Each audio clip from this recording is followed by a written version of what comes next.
평생을 운명이라는 말은 믿지 않고 살았어요. 하지만 그때 그 일을 경험한 후 사람은 각자 타고 태어난 팔자가 있고 그 팔자와 연결된 운명이 있다는 걸 믿게 되었습니다. 제 가치관을 변화시킨 그날의 이야기를 지금부터 시작해 볼게요. 제가 남편을 만나게 됐을 당시 이미 제 남편은 100억 자산가였어요. 시부는 자수성가한 대단한 분이셨고요. 저는 그런 남편과 시부모님을 보면서 부럽다고 느꼈던 부분이 하나 있었어요. 부모는 자식의 거울이라는 말처럼 남편이 시부모님을 보고 배운 것이 부유함을 관리하는 방법이었다는 것이에요. 그 점이 남편과 살다 보니 부러움으로 바뀌어갔던 거예요. 제가 부유를 관리하는 방법을 알았다면 적어도 이런 대우를 받으며 살진 않았을 텐데 하는 마음이 자꾸만 들었거든요. 집안도 직업도 평범했던 제가 못마땅했던 시모. 그리고 그런 저를 무시하는 남편과 살면서 얻은 거라고는 제 하나뿐인 자식과 고생한 흔적만 고스란히 담긴 저 자신뿐이었어요. 남편이 돈 많은 자산가면 뭐 하나요? 있는 놈이 더한다고 제게 돈 한 푼 쓰는 걸 아까워하는 사람인걸요. 본인은 옷이며 신발이며 값비싼 것들로 치장하기 바빴지만 제가 쓰는 살림살이는 그렇게도 아껴라 타박을 하던 사람이에요. 제 남편이. 당신 수진이한테 나 몰래 용돈 줬어? 애들이 무슨 돈이 필요하다고 돈을 쥐어줘? 오늘 수진이 소풍이라 이럴 때 아니면 언제 용돈을 줘요? 그리고 이제 애들도 자기 용돈 관리도 해보고 할 때 됐잖아요. 여보도 딱 수진이 나이 때부터 용돈 관리 연습했다면서요. 쟤가 나랑 같아? 어차피 쟤는 챙긴 걸로 보나 하는 짓으로 보나 당신을 빼다 박았는데 나 같은 영특한 행동을 할 리가 없잖아. 다시는 당신 멋대로 용돈 챙겨주는 짓 하지 마. 알겠어? 이제 용돈도 받고 자기가 돈 관리도 해볼 나이에요. 그리고 진훈이는 동생인데도 작년부터 당신이 용돈 주고 있잖아요. 아이들을 그렇게 차별하는 부모가 어딨어요? 수진이도 당신 딸이에요. 당신이 언제부터 나한테 언성을 높였지? 지금 이만큼 살고 있으니까 이게 다 당신이 일궈낸 줄 아나 봐. 그리고 차별하지 않도록 수진이도 날 좀 닮게 낳지 그랬어 그럼. 수진이 너, 네 엄마처럼 네 돈 아니라고 흥청망청 쓰지 말고 그대로 가져와. 알겠어? 정말 이렇게까지 해야 해요? 오늘 수진이 소풍날이라고요. 아이 용돈 좀 챙겨준 게 무슨 잘못이라도 된 것처럼 굴면서 아이 기분까지 망쳐야겠어요? 엄마, 나 괜찮아. 아빠, 저 괜찮아요. 용돈은 여기에 두고 갈게요. 저 용돈 필요 없어요. 엄마가 도시락도 챙겨주고 과자도 챙겨줘서 필요 없을 거예요. 저는 아이들 앞에서까지 저를 무시하는 것도 모자라 제 딸아이에게까지 저를 대하듯 행동하는 남편이 너무 싫었어요. 그래서 이혼을 결심했던 적이 한두 번이 아니었고요. 제 딸도 얼마나 마음이 고단했으면 한 번은 아무도 모르게 밤중에 이불을 머리 끝까지 뒤집고 우는 거예요. 우연히 화장실에 가려다 그런 모습까지 보게 되니 괜히 시부모님과 남편에게 넘치는 사랑을 받는 아들에게 얄미운 감정까지 들었어요. 네, 그러면 안 되는 거죠. 제 아들이 잘못한 건 아니니까요. 하지만 환경이 제 딸은 저의 아픈 손가락으로 만들더라고요. 그래서 딸아이에게 너무 힘들면 저와 이 집에서 나가 단둘이 지내는 건 어떻겠냐고 물었던 적이 있어요. 그런데 제 딸은 제 가슴을 미어지는 대답을 하더군요. 수진아, 엄마가 꼭 물어보고 싶은 게 있는데 솔직하게 대답해줬으면 좋겠어. 엄마랑 수진이랑 둘만 외할머니네에서 지내는 건 어떨까? 엄마랑 함께면 어디든 너무 좋아. 하지만 엄마, 아빠가 미워서 그런 거라면 난 싫어요. 아무리 나를 미워하는 아빠라도 난 없는 것보다 있는 게 좋아. 내가 사랑하는 아빠잖아. 제 이혼 결심을 말린 건 이런 제 딸이었어요. 부모는 자식 보고 사는 거라는 말을 실감하며 그렇게 참고 또 참으며 살아왔습니다. 하지만 돈만 알지 남의 마음이라고는 눈꽃만큼도 헤아릴 줄 모르는 남편은 변함이 없었어요. 거기다 나중에는 저와 제 딸의 대화를 어떻게 알았는지 저에게 더 못되게 굴었어요. 이렇게 모진 남편과 살면서 주변 사람들에게 들은 말이라곤 시댁과 남편 얼굴에 먹칠하는 여자였네요. 그래도 하늘이 조금은 도왔다고 생각해요. 제가 느낀 저의 인생 시간이 빠르게 흘렀으니까요. 일이 살다 보니 어느새 우리 아들이 결혼하는 날도 오더라고요. 며느리도 예쁜 외모만큼이나 싹싹하고 성격이 좋아 제 마음에 꼭 들었어요. 어쩌면 그래서 결혼 전에 더욱 걱정이 되었던 걸지도요. 거기다 여자라면 무시만 하는 줄 알았던 남편도 며느리 사랑은 시아버지라는 말을 증명이라도 하듯 며느리를 정말 예뻐했어요. 저는 그런 남편의 태도가 의아했지만 그래도 남의 귀한 자식이 천대받는 것보다 예쁨 받는 게 좋은 거니 다행이다 여기며 지냈어요. 그런데 남편이 저를 대하는 태도가 여전해서였을까요? 해가 갈수록 그 싹싹하던 며느리도 저를 대하는 태도가 변해갔습니다. 하루는 연차를 내서 쉬는 날이라며 며느리가 집에 찾아왔었어요. 아들은 바빠서 자기와 시간 보낼 틈이 없다면서요. 남편이 좋아하는 곶감을 한가득 사서 왔고 남편은 입이 귀에 걸렸더군요. 참 웃긴 게 제가 무슨 이 집 식모라도 되는 듯 며느리는 자연스럽게 그 곶감 상자를 제게 쥐어주더라고요. 거기다 자기가 제 윗사람이라도 된 것처럼 제게 고개만 살짝 까딱이며 인사를 하곤 상자만 건넨 뒤 휑하니 거실에 앉아있는 남편에게 향했어요. 아버님, 식사는 하셨어요? 저는 시댁 올 생각에 밥 먹는 것도 까먹고 나온 거 있죠. 오는 길에 가볍게 요깃거리 한 게 전부니까 아버님이랑 저녁 식사까지 하고 가도 괜찮죠? 그럼 물론이지. 아가, 오늘은 뭐 먹고픈 것 없냐? 네 시엄마가 다른 건 몰라도 그래도 음식 솜씨 하나는 봐줄만 해. 먹고 싶은 게 있으면 시엄마한테 다 말해놔라. 아버님도 참 며느리가 돼서 어떻게 어머님께 요리해달라고 해요. 아무리 요즘은 허물없이 지내는 시어머니와 며느리가 많다고 해도 어머님께서 싫어하실지도 모르고요. 지금 네 시엄마 눈치를 보는 거냐? 네 시엄마가 나 몰래 눈치라도 주던? 이 옆에 내가 안 보는 곳에서는 내게 시집살이 시키냐? 어머님처럼 좋은 분께서 시집살이라뇨.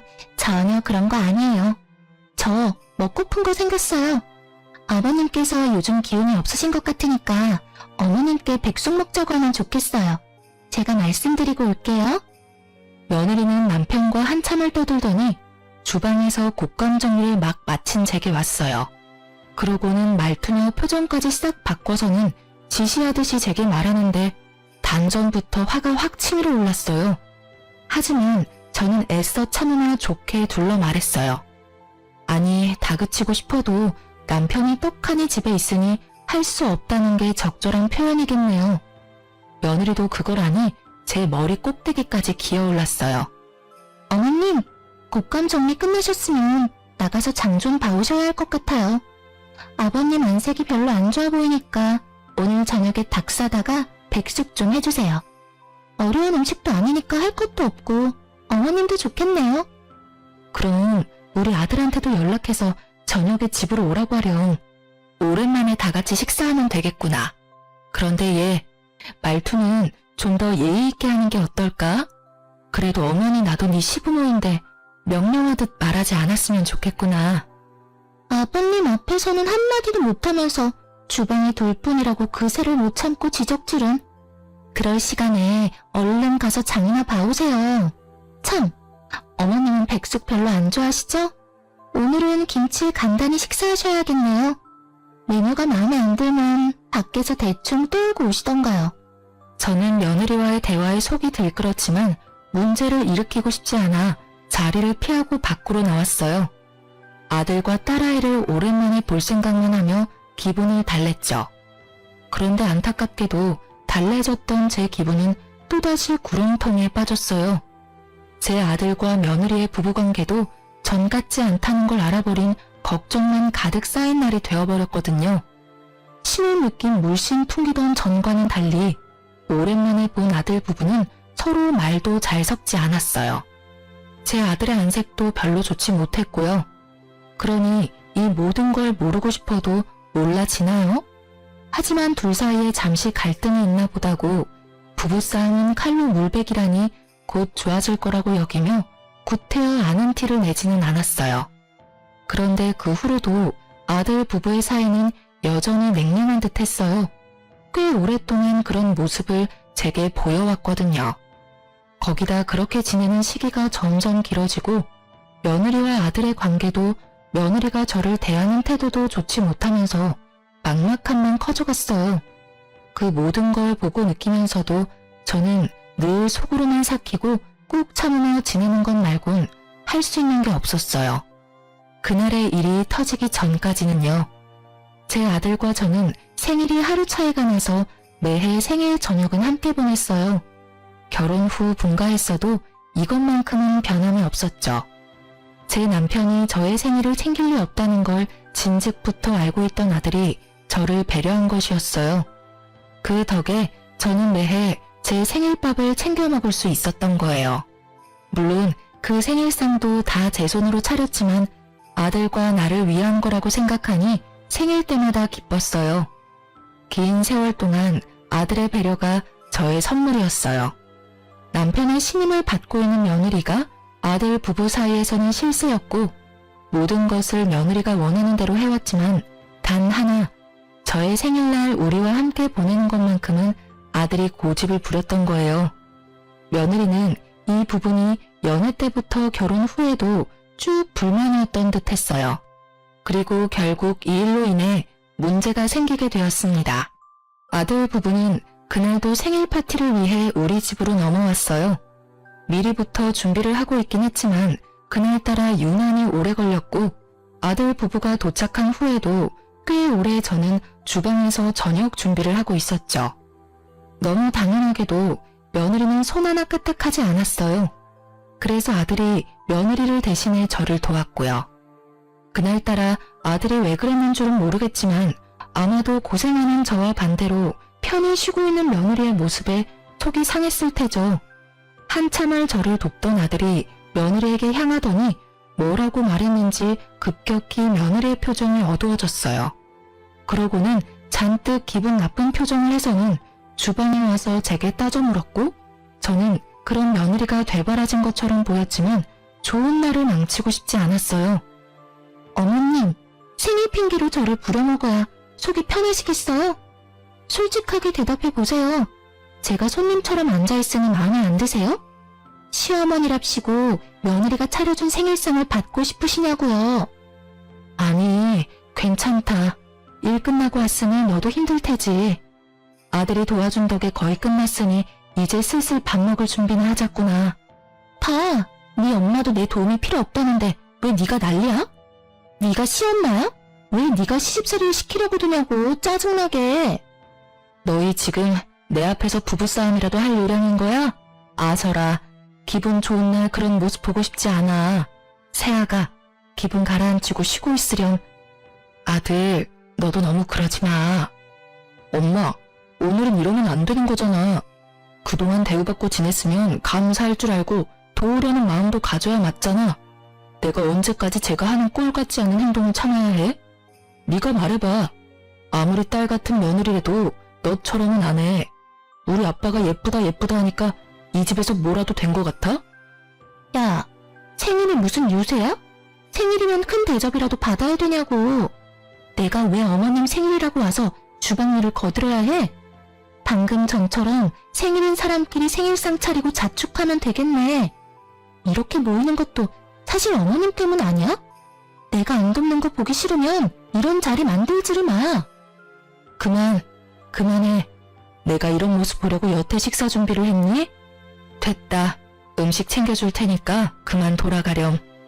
이런 상황에서 마주하고 밥을 먹는다고 한들 그게 소화가 되겠니?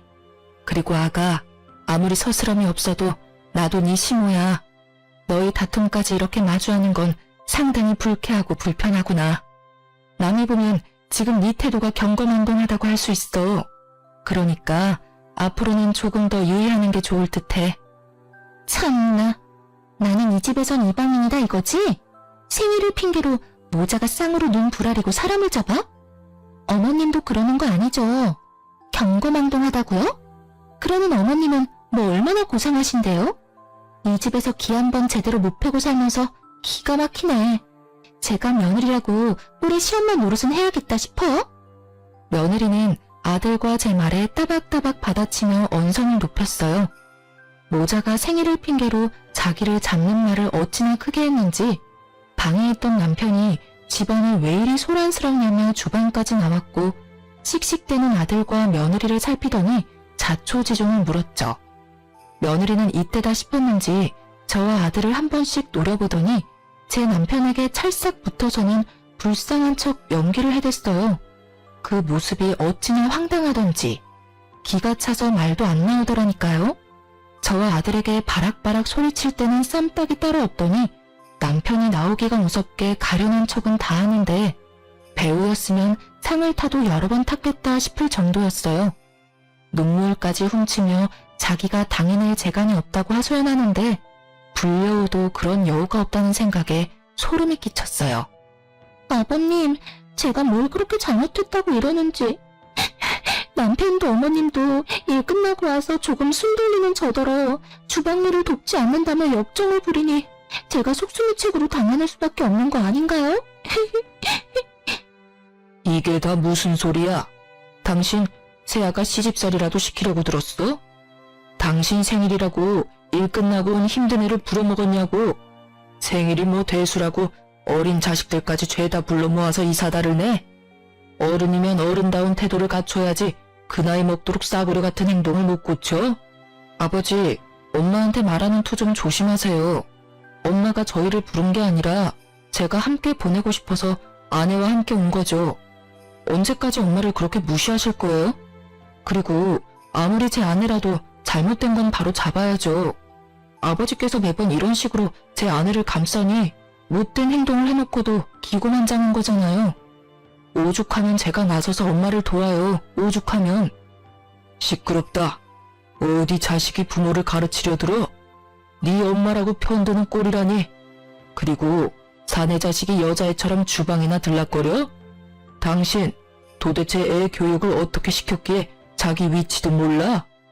으휴, 엄마가 그 모양이니 아들이라고 있는 것도 멍청하지.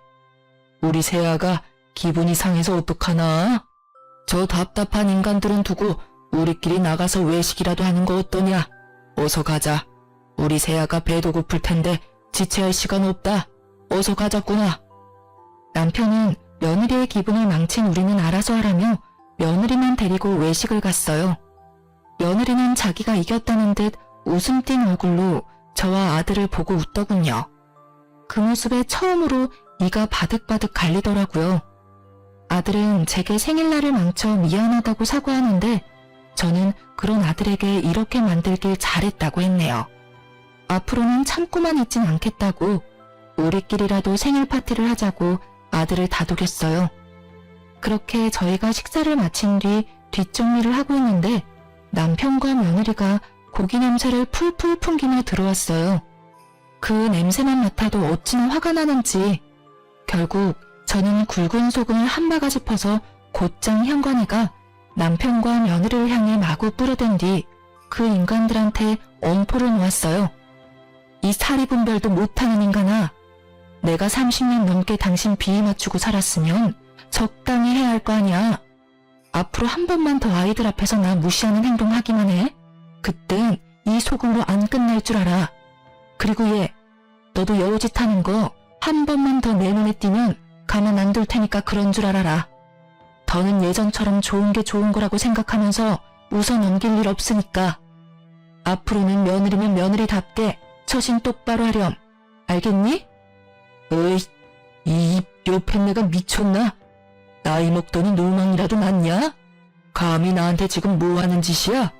자식들 앞에서 이런 쪽을 줘? 남편 알기를 우습게 하는 거야 뭐야? 이 집에서 쫓겨나고 싶냐? 어?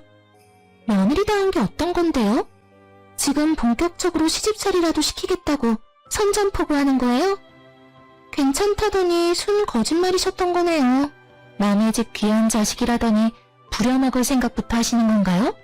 저 너무 서운해요. 그동안 제가 잘은 못했어도 처신 용날 정도는 아니었잖아요. 아닌가요? 며느리 부려먹을 생각 말고 당신 처신이나 잘해. 개념 없고 멍청해도 정도껏 해야지. 어디 남편한테 소금을 뿌리게. 그것도 자식들 다 보고 있는 앞에서 말이야. 한 번만 더 기어오르려고 들면 이 집에 발도 못 붙일 줄 알아. 남편은 또다시 며느리 편에 서서 저를 무시했어요. 평생을 제 목소리 한 번 크게 내본 적 없던 저인데 돌연 제가 큰 소리 좀 낸다고 누가 겁을 먹겠어요. 결국 아들이 다시 나섰고 남편이야 옛날부터 자기가 이 집의 왕인양 살던 인간이라 태도를 달리하지 않았지만 며느리는 아들 눈치가 조금은 보였는지 그 뒤로는 아무 말도 하지 않았어요. 저는 며느리와 아들에게 앞으로는 집에 자주 찾아올 필요 없다고 생일도 앞으로는 같이 보내지 않기로 선을 그은 뒤 돌려보냈죠. 그런데 그 후로 저와 남편의 관계는 남보다 못한 사이로 갈라진 반면 며느리와 남편 사이는 애틋해 보일 만큼 좋아졌어요. 아들 눈치를 보며 며느리는 조금 조심하는 듯 했지만 얼마 가지 않았죠. 되려 남편이 며느리 길을 살려주느라 저를 홀대한 탓에 며느리는 전보다 더 자주 우리 집에 찾아왔고 나중에는 며느리가 제 머리 꼭대기에 앉아 마치 자기가 제 시모라도 된 듯 집안을 휘두르려고 했습니다. 그래서 저는 며느리가 집에만 찾아오면 밖으로 나가버렸어요. 한 공간에 있으면 제가 며느리에게 쓴소리 좀 할라치면 남편이 저를 쥐잡듯이 잡는 통에 되려 며느리만 더 기고만장해졌거든요. 그런 꼴을 계속 마주하느니 제가 그 자리를 피하기로 한 거예요. 그렇게 지내던 어느 날 며느리가 제게 전화를 해왔어요. 아주 살가운 목소리로 말하는데 어찌나 당혹스럽던지. 네가 내게 어쩐 일로 전화를 다 했니? 안부 연락을 한 번 안 하면서 말이야. 어머님도 참. 대신 제가 자주 찾아뵙잖아요. 오늘 연락드린 건 요즘 남편이 일이 고단한지 힘이 없어서요. 제가 요리하는 음식은 먹는 돈 마는 돈이라 걱정이 되네요. 어머님께서 남편 좋아하는 음식 몇 가지만 좀 해주시면 안 될까요? 하시는 김에 잡채랑 이것저것 챙겨주시면 더 좋고요. 죄송해요. 제가 요리 솜씨가 없어서 많이 부족해요. 제 아들이 힘이 없다는데 그 말을 듣고 싫다고 할 부모가 있을까요? 며느리 입으로 들어가는 거라면 나몰라라 하겠지만 제 아들을 위한 거니 저는 통화를 마치자마자 한가득 장을 봐 음식을 했어요. 그리고 다음날 저는 만들 찬들을 챙겨 며느리 집으로 향했어요. 며느리가 전날 통화 당시 둘 다 일 때문에 바빠 낮에 집에 없으니 문을 열고 들어가라고 도어락 암호까지 친히 알려줬거든요. 며느리가 급히 할 필요 없으니 주말 전까지만 가져다 주라던 말을 간과하고 급하게 준비했던 제 탓이었을까요? 아무도 없을 줄 알았던 아들 부분의 집에서 심장이 다 벌렁거릴 장면을 목격하고 말았습니다. 현관을 열고 들어서는데 신발장에 여자와 남자 신발이 아무렇게나 놓여있기에 처음에는 아들 부부가 바빠서 미처 신발 정리를 못했다고 생각했어요. 그런데 안으로 들어서자 화장실 앞에 옷가지들이 널브러져 있는 겁니다. 거기다 화장실 안에 있는 여자와 남자의 목소리가 밖으로 새어나왔죠. 저는 아들 부부가 휴가를 냈나 싶었어요. 아들과 며느리 사이가 다시 좋아졌나 싶어 혹시나 오붓한 시간을 방해라도 하게 될까봐 얼른 반찬만 냉장고에 넣어주고 가려고 빠르게 움직였어요. 그런데 간간히 들리는 남자의 목소리가 낯설게만 느껴지는 거예요. 쎄한 기분을 감출 길이 없어 혹시나 하는 마음에 아들이 받지 못하는 상황이라고 생각을 하면서도 작은 방에 들어가 아들 번호로 전화를 걸었어요. 하지만 신호가 얼마 가지 않아 아들이 전화를 받는 거 아니겠어요? 심지어 아들네 집에서 전화벨도 울리지 않았고요. 저는 명확히 확인하기 위해 아들에게 혹시 집에 있느냐고 물었고 아들은 이 시간에 어떻게 집이겠냐며 호탕히 웃으며 일하는 중이라는 거예요. 그때부터 제 손은 바들바들 떨려왔어요. 아들에게는 구태여 내색하지 않고 알겠다고 말한 뒤 전화를 끊었는데 그때 화장실 문이 벌컥 열리더니 안에 있던 여자와 남자가 나와 안방으로 들어가는 소리가 들렸어요. 사람이 참 이상하죠? 왜 그런 상황이 생기면 보고 싶지 않은데도 몸이 마음처럼 움직이질 않는 건지 뭐에 홀리기라도 한 듯 저는 그들이 들어간 안방으로 향했고 정신 나간 사람처럼 그것들의 모습을 마구 찍어댔어요. 제 등장에 며느리와 낯선 남자는 잠시 놀란 듯 싶었지만 역으로 저를 주거 침입자 취급을 하더라니까요. 저는 며느리의 뻔뻔함에 눈이 뒤집혀 머리채를 잡고 난리를 쳤어요. 내 아들 걱정하는 척은 다 하더니 감히 내 아들 집에 낯선 인간을 집에 들여? 네가 이러고도 인간이냐? 인간이냐고. 내 남편 앞에서 쇼할 때 알아봤어야 했는데 이 불려시 같은 게 감히 외간 남자랑 바람을 펴? 이 버러지만도 못한 거사. 당장 이 집에서 나가라고. 에? 이거 안 나요? 놓으라고. 내가 바람을 피든 말든 당신이 무슨 상관이야? 여긴 내 집이기도 하거든? 그런데 내가 왜 나가야 하는데? 당신이나 나가. 이거 놓고 당장 나가요? 이 뻔뻔한 계집애가 넌 오늘 볼장 다 본 줄 알아? 이런 행실을 걸려놓고도 네가 무사할 줄 알아? 어머님이 뭘 어쩔 수 있는데요? 힘도 없으면서 나서봤자 뭐가 바뀔 줄 알아요? 그냥 서로 못 본 척하고 지내요. 어머님께서 아무리 난리쳐도 아무한테도 안 먹힌다는 거 몰라요? 아버님이 어머님 말을 믿을 것 같아요? 제 말 몇 마디면 끝일 거 서로 힘 빼지 말자고요. 저는 뻔뻔한 며느리의 언행에 곧장 아들에게 연락해 당장 집으로 오라고 소리쳤어요. 며느리는 서로 못 본 척 지내자는 말을 귓등으로도 듣지 않고 아들에게 연락한 게 화가 났던 건지 갑자기 제게 마구 손을 댔습니다. 그렇게 저와 며느리는 육탄전을 벌이게 되었고 낯선 남자는 그 틈을 타 불이 나게 도망을 갔어요. 그렇게 30분쯤 흘렀을까요? 제 아들이 도착했고 저는 며느리의 외도 사실을 털어놓고 제가 찍은 사진들까지 아들에게 보여주면서 당장 이 집에서 며느리를 내쫓으라고 노발대발을 했어요. 이게 다 무슨 말이야? 이 사진 속 남자는 도대체 누군데? 진짜 바람이라도 폈다는 거야? 당신이 말해봐. 엄마 말이 다 사실이야? 저것이 말을 하고 말고가 뭐가 중요해. 내가 둘이 엉켜있는 걸 두 눈으로 봤고 저것이 나더러 못 본 척하고 지내자는 말까지 했어. 그럼 인정한 거나 다름없는 거지. 어머님, 제발 좀 말 보태지 마세요. 가정 파탄 내는 게 목적인 게 아니시라면요. 댁으로 돌아가세요. 제가 남편과 직접 이야기할 테니까 이 일 키우지 마시라고요. 당신이야말로 수작 부리지 말고 이 사진 속 여자가 진짜 네가 맞는지만 대답해. 이 집에 다른 남자 끌어들인 게 사실이냐고. 진짜 이 모자가 끝까지 배려라곤 없네. 그래, 내가 다른 남자 끌어들였고 그걸 어머님이 봤어. 됐니? 그 사진 속 여자는 내가 맞고 남자는 내가 요즘 만나는 사람이야. 당신과 내가 부부이긴 하니? 우리가 살맛대고 안 지낸 지 몇 년이야. 그런데 어떤 여자가 바람이 안 나니? 내가 바람이 난 건 다 당신 때문이라고. 어떤 이유에서든 바람은 용납되지 못해. 넌 정말 사람도 아니다. 나가. 당장 내 아들 집에서 나가라고. 다시는 이 집에 얼씬도 하지 마라. 며느리는 제게 자기 가정을 파탄낸 파탄자라는 욕설을 뱉고는 집을 나갔어요. 그날 이후 제 아들은 한참을 힘들어했어요. 아들은 괜찮다고 하지만 제 아들이 힘들어하는 모습을 보고 있자니 제가 큰 잘못이라도 한 것만 같았어요. 며느리의 말대로 어쩌면 제가 아들의 가정을 파탄낸 게 맞는지도 모르겠다는 생각이 자꾸만 들었거든요. 아들은 조금 진정된 뒤에 며느리를 상대로 이혼 소송을 걸었어요. 남편도 이 사실을 알고 제가 아들네 가정을 망쳤다며 부모도 아니라고 저를 괴롭혀댔어요. 거기다 아들과 며느리의 이혼 사실을 알게 된 후 남편은 밖에서 지내는 시간이 많아졌어요. 저는 며느리를 만나러 다니는 것은 아닌가 하는 생각이 자꾸만 들었죠.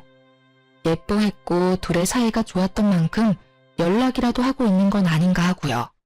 그래서 하루는 남편의 뒤를 캐보기로 마음먹고 남편 몰래 뒤를 따랐죠. 그리고 곧 남편이 밖에서 만나던 사람이 누군지 확인하는 순간 저는 뒤로 까무러칠 뻔했습니다. 남편이 며느리의 불륜남과 며느리까지 끼고 셋이서 무슨 가족이라도 된 듯 하하호호 웃으며 식사를 하고 있는 거 아니겠어요? 처음엔 납득이 가지 않아 머리가 새하얘졌어요. 하지만 곧 정신을 차리고 저는 그 자리에 쳐들어갔고 남편은 저를 보고 기함했어요. 당신 여기서 지금 저것들이랑 뭐해? 설마 며느리가 바람피고 있다는 사실을 알면서도 모른 척 지냈던 거야? 당신이 도대체 왜 내 아들을 상처 준 저것들이랑 같이 밥을 먹고 있는 건데? 당신이 여긴 어떻게 알고 왔어? 일단 여기서 이럴 게 아니라 집에 가서 얘기해. 내가 자초지종을 다 설명할 테니까. 가긴 어딜 가. 당신 머리가 어떻게 된 거 아니야? 아무리 며느리가 예쁘다고 해도 네 자식 상처 준 쓰레기 같은 것이랑 웃으며 밥을 먹어? 그것도 불륜남이랑 같이? 여기서 딱 말해. 어떻게 된 건지 저것들 앞에서 말하라고. 내가 무슨 말을 해도 아무도 안 믿을 거라고 자신 있게 말하더니 다 이런 이유 때문이었구나. 믿는 구석이 당신이었던 거야.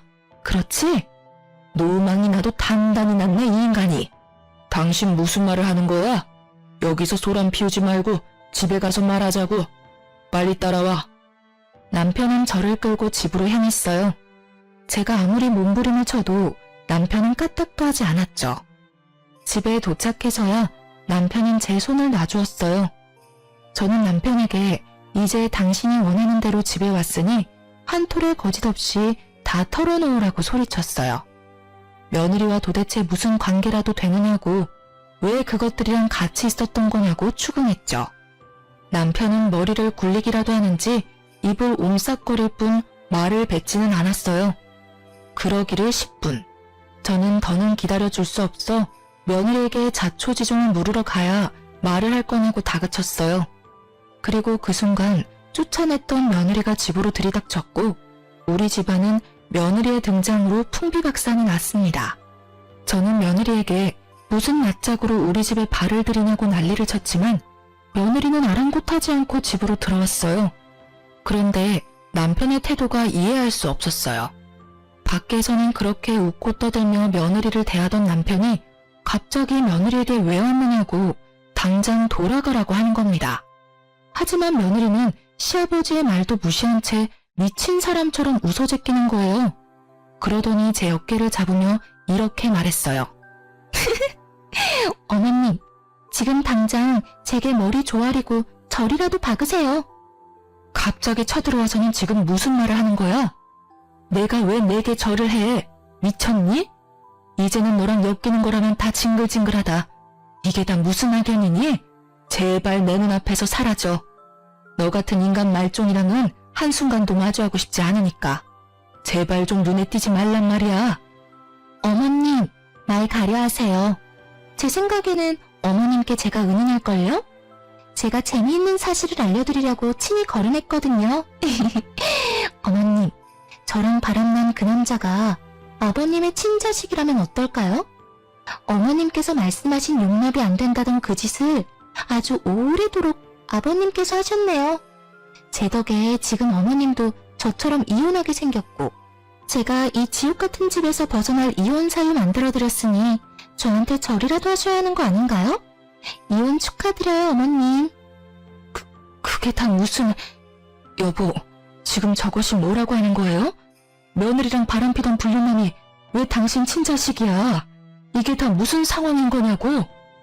이렇게 상황 파악을 못하셔서야 알려드린 재미가 없네. 당신 남편이 당신이랑 결혼하고도 외간 여자랑 바람을 피웠고 그 여자랑 당신 남편 사이에 아이가 생겨서 낳았고요. 당신이 얼마 전 아들 집에서 본 그 외간 남자가 아버님의 친아들이야. 쉽게 말하면 내 남편의 배다른 형제이자 당신의 하나뿐인 아들의 배다른 형제. 알고 보니 남편은 저와 결혼 후 얼마 되지 않아 바람이 났고 그 관계를 꽤 오래 유지하면서 임신까지 시켰던 것이었어요. 그렇게 남편은 긴 세월 동안 두 집 살림을 했던 거예요. 며느리와 바람이 난 그 남자가 남편과 불륜녀 사이에서 태어난 아이였고요. 남편이 며느리가 너무 마음에 들어 제 아들에게는 과분하다 여겨 배다른 자기 자식에게 친히 소개를 시켜 관계가 발전했던 거예요. 남편은 며느리의 말을 믿지 말라며 절대 아니라고 잡아댔지만 며느리와 함께 왔던 건지 배다른 아들이란 사람이 타이밍 좋게 우리 집 배를 울렸어요. 남편의 배다른 아들은 이미 남편과 친자검사까지 마친 상태였고 결과지까지 가지고 와 남편의 친아들임을 입증해 며느리의 말에 힘을 실었죠. 그런데 이 사실만큼이나 놀라웠던 사실이 또 있었어요. 이 모든 게 그 배다른 아들의 복수였다는 겁니다. 알고 보니 남편과 바람폈던 불륜녀는 몇 년 전 건강 악화로 세상을 떠났는데 그때 장례식장에 얼굴 한 번을 비추지 않았던 남편에게 복수를 다짐했다고 말이죠. 아파서 불륜녀가 병원 생활을 오래 했는데 그때도 찾아온 적 없고 그저 돈으로만 해결을 했던 거예요. 그 모든 걸 보며 지내온 남편의 배다른 아들은 자기 가정이 무너졌지만 여전히 가정을 이루고 잘 살고 있는 제 남편을 무너뜨릴 계획을 세웠던 거예요.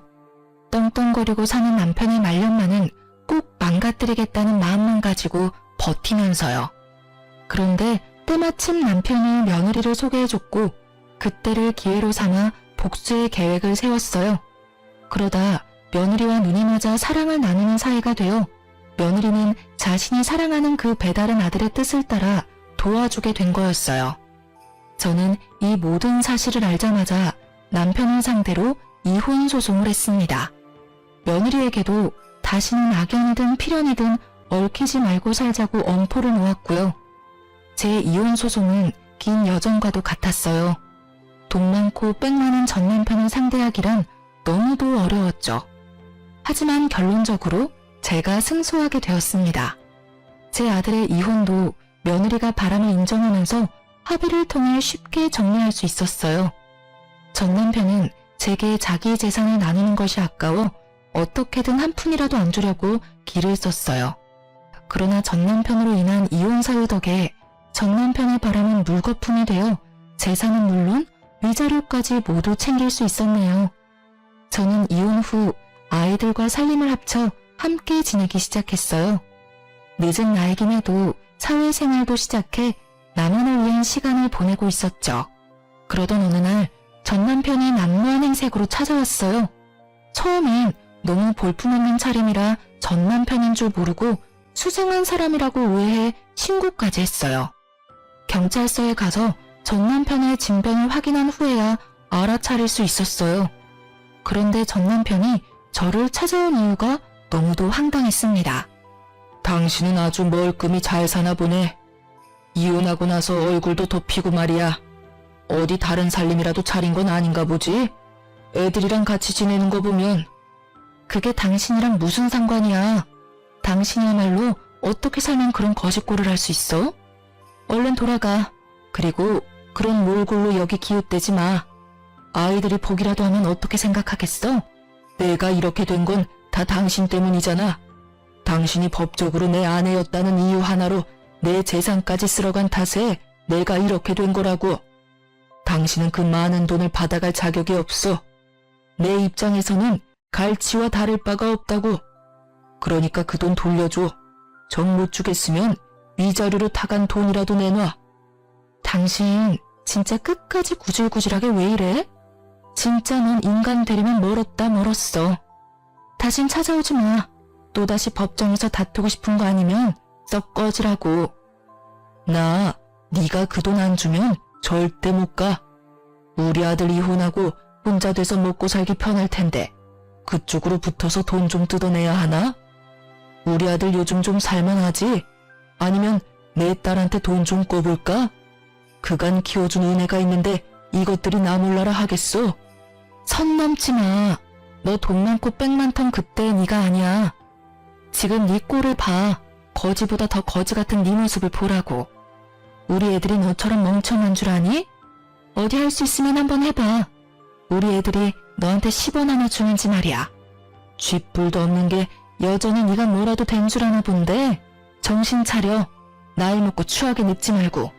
전 남편은 자기 재산 다 잃고 제게 돈 달라고 찾아왔던 거였어요. 며느리와 배다른 아들에게 뒤통수 맞고 저희에게도 버림받은 전 남편은 남는 건 돈밖에 없었고 무료한 생활을 돈놀이를 하며 지냈어요. 결국 그 많던 재산을 다 잃고 시댁에서도 내쳐져 제게 손 벌리려고 제 집 주변을 기웃대다가 타달이 난 거죠. 뻔뻔하게 아이들한테까지 손 벌리려는 전 남편의 태도가 기가 막혔어요. 저는 더 들어줄 것도 없다는 생각에 이전 시모에게 전화를 걸어 거짓골로 찾아온 당신네 아들 눈꼴 사나워 못 보겠으니 주워가라고 했어요. 전 남편은 제가 이전 시누에게 연락한 게 마음에 안 들었는지 못되게 굴며 제게 돈을 내놓으라며 협박을 하더군요. 야, 네가 나랑 이혼했다고 뭐라도 된 것 같냐? 나한테 벗어났다고 생각하면 오산이야. 네가 돈 주기 전엔 난 계속 너구 애들이고 찾아와서 깽판이라도 칠 생각이니까. 그러니까 그런 꼴 마주하고 싶지 않으면 당장 돈 보내. 당장 내 돈 내놓으라고, 내 돈. 네가 그러면 내가 전처럼 무서워할 줄 알고? 어디 한번 깽판 쳐봐. 새고랑 차고 싶으면 말이야. 한 번만 더 찾아왔단 봐. 나도 더는 가만히 있진 않을 거니깐. 저는 전 남편을 더는 상대하고 싶지 않아 또 찾아와 돈을 요구하면 법정에서 만날 줄 알라고 엄포를 놓은 뒤 돌아왔어요. 하지만 그 뒤로도 몇 차례나 연락이 왔고 나중에는 우는 소리하며 제발 지낼 곳만이라도 마련해달라고 애원했지만 저는 들은 척도 하지 않았어요. 그 무렵 이전 시댁에서까지 제게 전 남편을 사람처럼만 살게 도와달라 연락이 왔어요. 예, 우리 아들 좀 살려주렴. 제발 내 아들 사람처럼만 살게 도와주면 안 되겠니? 너도 우리 애가 지금 어떻게 지내는지 알잖아. 오래 산정이 있는데 그런 모습을 보고도 가엾지 않니? 부탁이다. 우리 아들 좀 받아줘. 자꾸 제게 신뢰를 범하지 마세요. 이미 이혼했고 제가 그동안 남편과 살면서 어떤 대우 받으면서 어떻게 참아가며 살았는지 다 아시잖아요. 제가 그 꼴을 왜 또 해요? 제가 우스워서 몇십 년을 바람 피우면서 두 집 살림한 인간이에요. 그런데 제가 무슨 자선단체도 아니고 불쌍해졌다고 거둬야 하나요? 어머님 자식, 어머님께서 끝까지 책임지세요. 그것이 우리 집 재산까지 죄다 손을 대서 나도 더는 도와줄 형편이 못 돼서 그래. 그리고 다 늙어서 저렇게 망한 채로 살 수는 없지 않니? 내가 다 미안하다. 네가 좋은 사람이라는 걸 미처 몰랐어. 우리가 사람 보는 눈이 없었던 게지. 내가 이리 사과하마. 너희 다시 합치면 다시는 내게 못나게 굴지 못하도록 내가 다 단속하마. 그러니 제발 너그러이 봐주면 안 되겠니? 이래서 있을 때 잘하라는 말이 있나 보네요. 너그러이 봐줄 수 없고요. 저도 이제 제 인생을 살아야죠. 결혼 생활 내내 남편에게만 맞추며 저라는 사람은 없이 살았어요. 그때 단속하지 그러셨어요. 그리고 어머님, 뻔뻔하게 그만 연락하세요. 제가 무슨 쓰레기통인가요? 결혼 생활 내내 뒤로 다른 여자 품은 쓰레기를 제가 왜 다시 걷어요? 그 쓰레기 이제 어머님께서 치우세요. 나도 내 아들도 네가 있을 땐 미처 몰랐던 거야. 다 잃고 나니 네가 얼마나 소중한 사람이었는지 알았단다. 네가 어떤 모진 말을 해도 나는 괜찮아. 내 아들만 다시 받아준다면 내게 절이라도 할 수 있어. 그러니 제발 딱 한 번만 다시 생각해 주렴. 이런 말씀까지 드리게 돼서 정말 유감이지만 전 싫습니다. 어머님 아들 정말 볼품없고 못돼 처먹어서 제 인생에 다신 엮고 싶지 않아요. 그러니 다시는 연락하지 마세요. 어머님도 이제 제 어머님 아니시니까요. 저는 대차게 거절했고 그 후로 시댁의 연락도 전 남편의 연락도 모조리 끊어버렸어요. 제 아이들에게도 도움되지 않을 연락이니 아빠에 대한 연민이 있어 받아주고 싶은 게 아니라면 되도록 연락을 자제하라고 당부했죠. 그 뒤로는 그 어느 접점도 없었어요. 간혹 아이들에게 연락해온 것 같기는 하지만 아이들은 저를 배려해 이야기하지 않았어요. 그렇게 과거의 제 올가미와도 같은 인간들을 끊어내니 그제야 모든 것이 끝났다는 실감이 났어요. 몇 년이 흐른 지금은 주변에서 제 얼굴에 꽃이 만개한 것처럼 환하게 폈다는 말을 자주 해주세요. 저는 그 말이 어떤 의미인지 너무나 잘 알아요. 지금처럼 더없이 잔잔하고 또 행복했던 적은 없으니 당연히 얼굴색도 좋아지고 사람 사는 것 같아 보이는 거죠. 아이들만 오롯이 챙기며 단란하게 지내니 제 스스로도 돌아보게 되고 사회생활에 대한 재미도 느끼면서 하루하루 감사한 마음으로 보내게 되었어요. 남는 시간에는 취미 생활까지 하면서 활동적인 사람으로 변화해가는 중이랍니다. 이전 며느리의 소식은 아주 간간히 아들을 통해 들었어요. 전 남편이 배다른 아들과 헤어져 자기 인생을 산다더군요. 아들에게 연락했던 이유도 그간의 안 좋았던 관계를 회복할 순 없지만 사과는 꼭 하고 싶었더나요? 무례하고 미웠던 이전 며느리지만 이제는 어디서든 자기 몫을 잘하며 지냈으면 좋겠다 싶어요. 이 나이 먹고 누굴 미워하고 원망하는 마음으로 살아간다면 얼마나 불행하고 힘들어요. 그저 제 생활에 집중하며 제 주변 사람들을 챙기면서 그렇게 하루하루 베풀고 사랑하며 지낸다면 그게 찬란한 삶이지 않을까요? 남편에게 대여서인지 며느리의 도끼를 느껴서인지 아들도 저도 재혼 생각은 없어요. 제 딸도 결혼 생각은 아직 없다고 하고요. 그래서 저희는 앞으로 한동안은 서로만을 챙기며 지낼 듯해요. 하지만 제 딸도 제 아들도 언제든 마음의 여유가 생긴다면 외롭지 않게 참하고 좋은 사람을 만나 인생의 이막을 시작하길 소망해 봅니다. 제 사연 들어주신 많은 분께 감사 인사드리며 이만 마칩니다. 좋은 하루 되세요.